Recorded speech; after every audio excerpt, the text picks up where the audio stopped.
Welcome to Podcast 83, a regular look at the news, stories, and trends related to Michigan's 83 counties from the Michigan Association of Counties. Welcome, everyone. Welcome to Podcast 83, put on by the Michigan Association of Counties. I am Deena Bosworth, Director of Governmental Affairs for the Michigan Association of Counties. And today I have with me Stacy Hissong. Stacy is a partner and attorney at the law firm of Fahey Schultz, Burzik and Rhodes. And she's going to talk to us all about lake levels, why it matters to counties, what you should pay attention to, what you should be worried about. So I'm going to just kind of open it up, Stace, and I wanted to tell them a little bit about kind of more of the work that you do so they understand how well you know this information. Sure.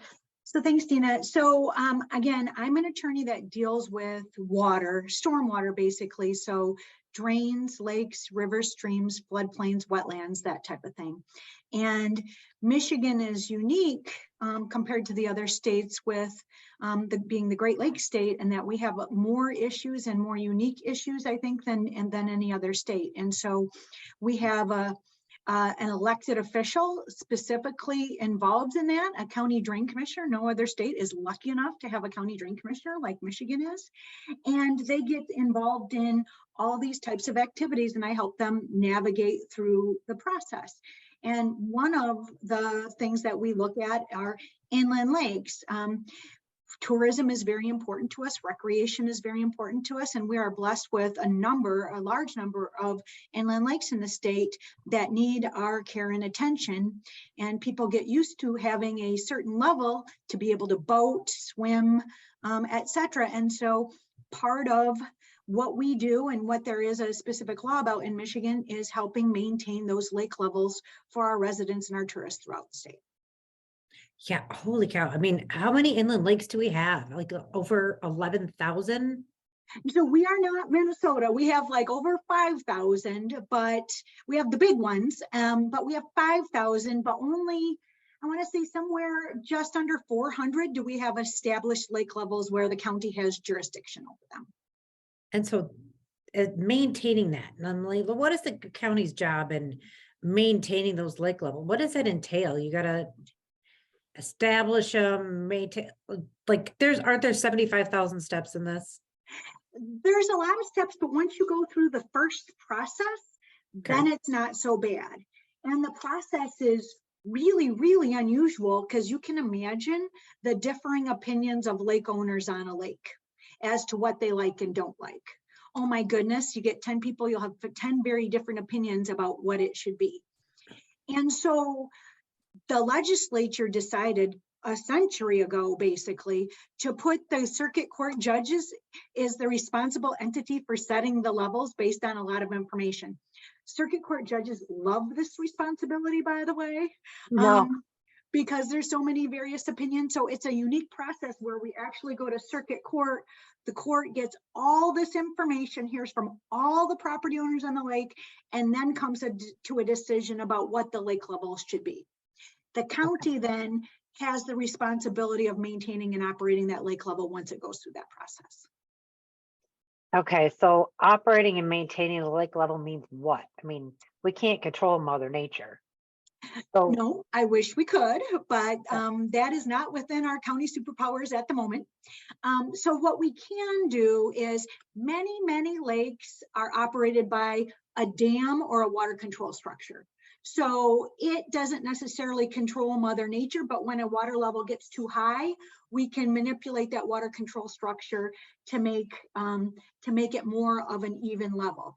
And then in some lakes that aren't blessed with some of the hydrology that other lakes are, we have what are called augmentation wells, so that there's a well that can pump water in during the warm, dry parts of the summer when there's a lot of absorption to make the level artificially high. And so the county really gets involved in making sure those water control structures are in good shape, which is a big issue lately, and then operating them and then helping with the wells where there is pumping in place. okay, so I mean, obviously we've heard all kinds of information lately about how well dams are functioning or not functioning. and really kind of the condition of it. And I do want to say to those that are listening, we are going to follow up this conversation at our legislative conference with talk about dams and kind of how they're categorized. Dam, are they safe? Are they in good condition, bad condition? Sort of what the hazard levels are if they breach. But just generally, and I know we have the dam safety report, and I don't want to get too far into the weeds, Dave, but are counties supposed to be checking these dams and water control structures on a regular basis? Is this something that, they need to just make sure that somebody's doing it? Is it, or do you think they hear from property owners when there's a problem? Yes to all of the above. So there's actually a statutory requirement to inspect the dams at minimally every 3 years if they're established in another county's jurisdiction. If it has a higher hazard level, that means if there's a failure, it's going to impact downstream property owners, then it could be more often than that. And those have to be reported to the state. In addition to that, there are better methods now. So what we're seeing is technology allows us to be better at operating the dams and keeping them where they need to be, and then providing information and transparency to our residents who enjoy the lakes. And that's where I think we're doing the inspections for the most part, but we really could improve on the operations and transparency part of it. Most of these dams, the county didn't build them. They were in bad shape and the county took them over. And so the dams that I'm working with in large part need to be modernized, might be safe from failure, but could be operated a lot better to provide property owners better use of their lakes, but that costs money. And so just educating everybody on how important that is, why we should invest those funds so there isn't a potential for failure later, and then just improving everybody's daily life and use of the lakes can be accomplished. So you brought up a good point. Who pays for that? So in large part, in almost all of the counties that I work with, and I think I work with 60 different counties when it comes to these types of things, the property owners that have legal access to the lake pay for the operations. And the county also helps. There's a couple lagging behind that haven't had special assessment districts set up, but mostly it's a special assessment district that set up that pays for the operation improvements and maintenance of the water control structures. Okay. So not just those that are on the lake, but those that have access to the lake. Yeah, so if you have a back lot and you have a legal right to the lake, oftentimes, not in every situation, but oftentimes those are also included in. They don't pay the same as someone who has lake frontage necessarily, but they help pay for the projects. We have a lot of state and federal land. Are they responsible for paying for these projects too? Or is it just like the private citizens? So the Inland Lake Level Act, I'll refer to as Part 307, is one of the very, very few acts that allows you to assess DNR property, because on some of these lakes, my goodness, the DNR owns half the property on the lake. Okay. And so without them involved, it would be difficult to do some of these repairs. Like as an example, Silver Lake in Oceana County, the state park, the dunes that are so famous are right there. And so they're a major player in that. Unfortunately, the DNR doesn't have the funding we'd like to see to be able to pay all those assessments, and we have to do some legal jostling around with their funding in order to get them to pay annually.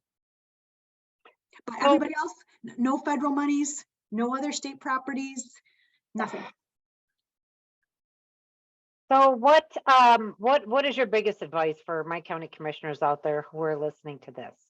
Is it, make sure you're keeping track of lake levels? Is it transparency? Is it, do you have an established like figuring all of that out? What would you tell them to do? So first, see which lake levels you have and check to see how you're situated. The Eagle has on their website what your dam status is in terms of the level of repair and the condition. check that. Talk to your drain commissioner or your delegated authority, if it's not the drain commissioner, as to what's happening. And is there a way to modernize, put on your county website what the levels are each day so people know how to take care of that. And then the other thing I think is going to be most important for counties coming up in the future. I said there's 5,000 lakes in Michigan, but there's only not quite 400 established. There's a lot of lakes under private ownership. Some guy who just happens to own it and affects 200 other people on the lake, or a lake association that doesn't have the sophistication or the financing capabilities or the insurance to take care of the lake, that need work. And they're going to be coming to the county saying, help. And I'm hoping that the counties do help and utilize the special assessment districts and all the tools that Part 307 have to protect these structures and ensure that those qualities of those lakes can continue. It's becoming more and more difficult to keep a dam up. That's just bizarre to me that, I mean, we have all of these inland lakes in the state of Michigan, and then you have some private dam owners. And I just don't, I mean, how are they responsible to the rest of the public? That's just kind of strange to me. And so they aren't. And Eagle tries really hard to keep up with these things, but you know, many of our lakes are man-made and not natural. And a water control structure was put in, whether it was for logging, who knows what, and even 50, 60 years ago. And since there hasn't been a problem with it, nobody's paid attention to it. And now all of a sudden we're paying more attention. Oh my gosh, this is in bad shape. I had one where the county called me. We're hearing from the emergency manager, this could go at any time and could out, if it does go, take out part of the highway next to it. What do we do? And you don't want to get to the point where it's like that. You want to maybe have an understanding of where your dams are that even aren't under your jurisdiction. Check to see if they're in good shape, be a little proactive, and then have conversations about how you can help go through that process. If I'm a regular lake association or a property owner, I don't know what engineers specialize in this. I don't know what I'm supposed to be doing. They need help. Oh my goodness. Oh my goodness. Well, you know, I think that kind of, geez, just sort of a good high level overview of this. I know that for our members, Stacy was at our annual conference in 2021 on Mackinac and did a long presentation on lake levels, establishing lake levels, dam safety. There's a ton of information, and I know that that presentation is still on our website and available if you want to go back and look at that conference PowerPoint. And then, of course, if you need to get a hold of her or ask any questions, just let me know. But with that, Stace, I think, any final words? Make them go to that. Had a great time with your county commissioners at the last meeting that we had, and I think everybody wants to do the right thing. They just might not be aware of it, and so that's our job, to bring awareness to this situation. Great. All right, awesome. Well, I'm going to send questions your way as soon as I get them, just so you know. All right. All right. Well, thank you, everyone. And we will be back with another podcast, either, on specific topics or legislative updates in nature. So keep your eye out for that and have a great week. Thank you. Thank you for listening to today's episode of Podcast 83.